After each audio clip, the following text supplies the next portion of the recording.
Hello and welcome to my channel. I recently had my car detailed, ceramic coat, it's all pretty again, naked roof. I need to do my ham radio stuff tomorrow. I took all the stuff off yesterday. Tomorrow morning I need the radios again, so let's go ahead and load it back up, see how long it takes. CQ, this is Kilo Echo 4, Whiskey Mike Foxtrot. Roger, you are blasting into Ohio 59 plus 20. Welcome back and thanks for joining me. My name is Scott and I'm having some sound issues between this camera and that camera, so I hope this works. If it doesn't, then I'm going to re-record it and just use a time lapse. So here we go. Let's see how this goes. I will try to narrate a little bit as I do some work so you can get an idea of what I'm doing. So the more time-consuming part is getting the racks on the car and situated. I have mine, see I've got a bunch of T-bolts in here, and that's happens to show me that that one goes on the other side. So I have more hardware on the other side than I do on this side. I need to get my tape measure while I'm at it.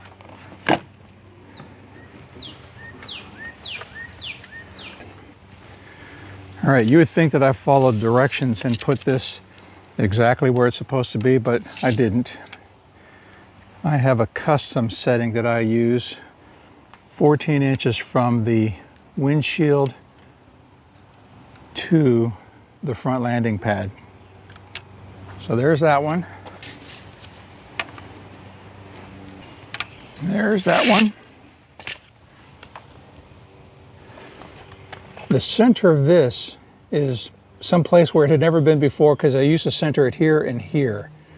But I think I pushed it, I used to run it back here and then I push it forward to lower the front of the rack. It's a technical decision that I made to help level the tower when it's on the car. So this rack uses a special torque wrench of sorts. And you basically, so it's keyed, it's a tamper-proof, and then you twist it until that becomes straight. But first, I got to take up the slack. This one is up against the ridge really nicely, the fake rain gutter. So now I want to pull this one over so that it is as well.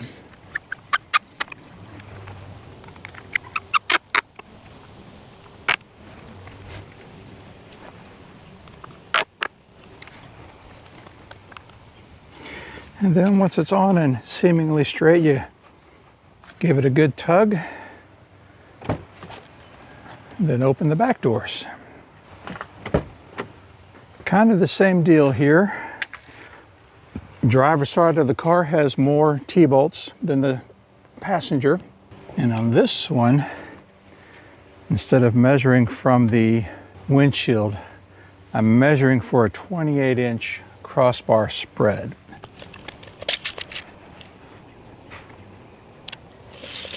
Now, I should double check this too. Sometimes when you tighten them down, they move. So that one's still 14. This one's off by a hair, but I can live with it. All right, so now that one is 28. Then I got to remeasure this one because as you move things around, one side affects the other. And even where you measured from can affect things.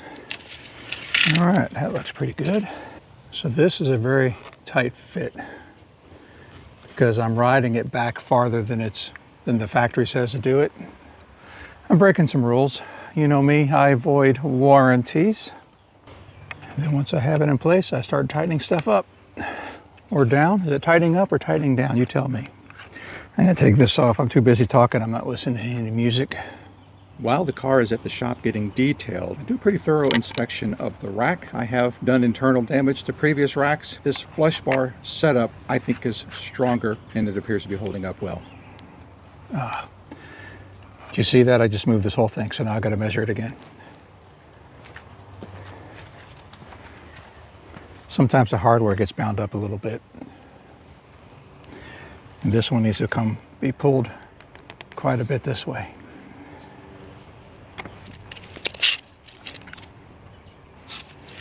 All right, so that's 28.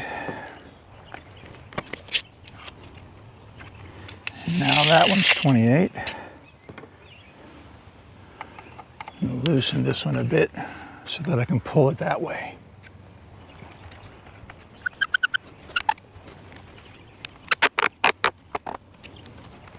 Each side affects the other, so I check and double check everything. Oh, that one moved. So it's not completely tight yet. That's why you give it the tug test.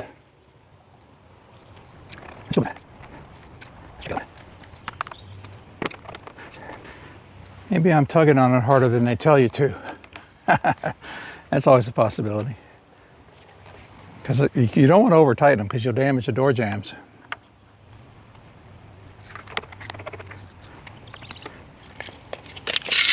All right, remeasure. That's 28. Ugh, that is not 28.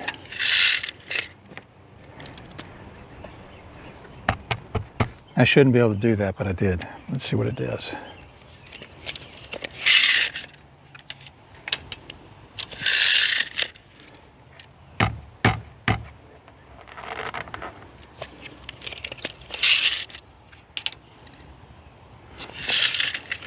All right, that's good and bad at the same time.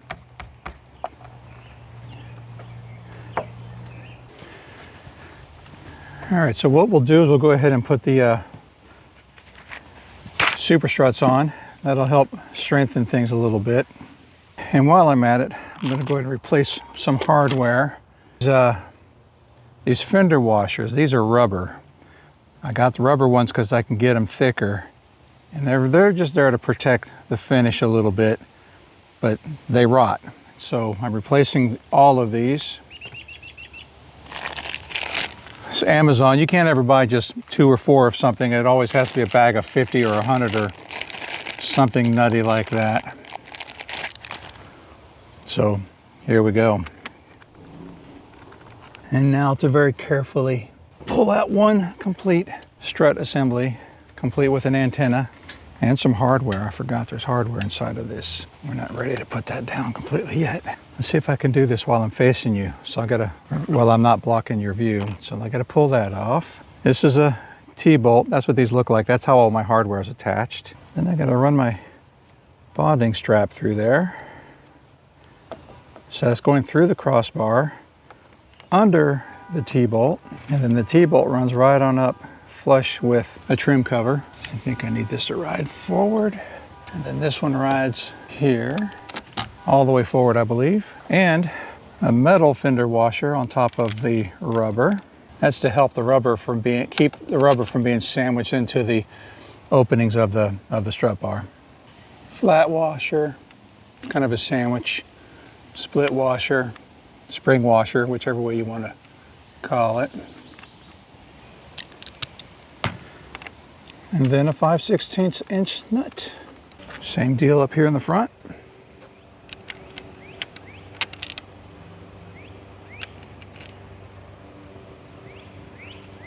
All right, so it is possible to over torque these. And so I use a stubby wrench to make sure I don't overdo it.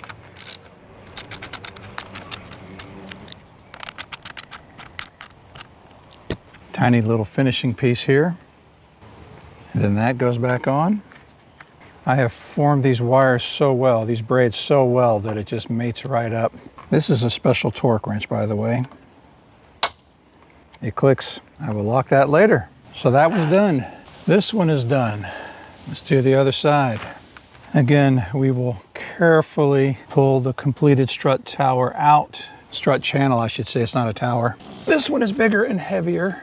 So let me make sure I get my stuff in order before I goof this up.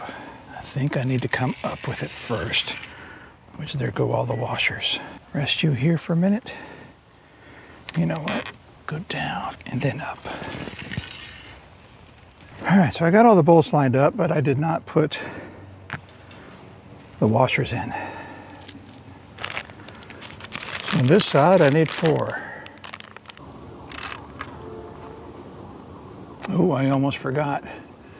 Before I put these down, I need to route this bonding strap. So I'm gonna get the T-bolt out, get the strap in, get the T-bolt back in, rubber, rubber, steel, steel, and down we go. Same deal, hook up the bonding strap.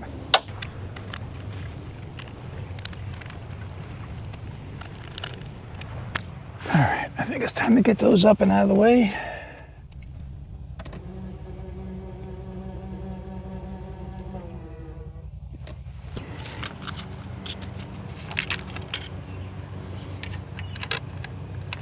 These here, I'll take some pictures of these. These are extras for when I have the tower on the rack. So once all of this is fastened down, it's impossible to take these out without undoing all of this stuff, so I just leave them on full time. It's a little lazy. You can call it lazy. I'm going to call it efficient.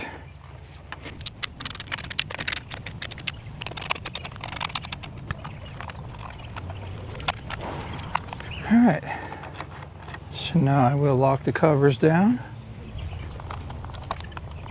And by the way, I don't think for a second that these are security bits. These are aerodynamic covers so that you can access the hardware. These are just lockable to keep the covers from falling off in the wind. If somebody really wanted to steal this, all they have to do is put a screwdriver under there and pull it out. I mean, I could probably rip it out with my fingers, but I'm not going to. All right, so now to reattach the cables here. That's one side. That will just close there.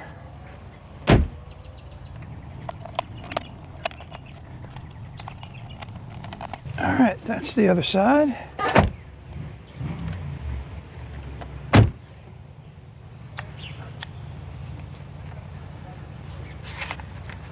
It does hold better now that there's more support on it.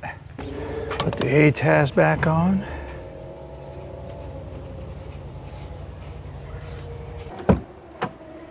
Put them all back to sleep.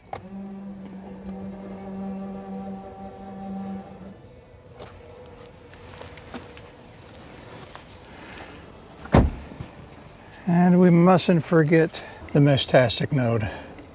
Turn it back on. And now to do some cleanup.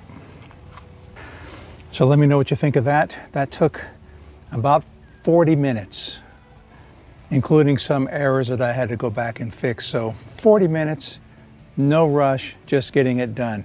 Now to put the tower on the car, I usually say that's another hour, although I might have streamed that one down to 40 minutes as well. Maybe I'll measure that time too when I put up the tower here in a couple of weeks. Thanks for checking out the video. See you next time.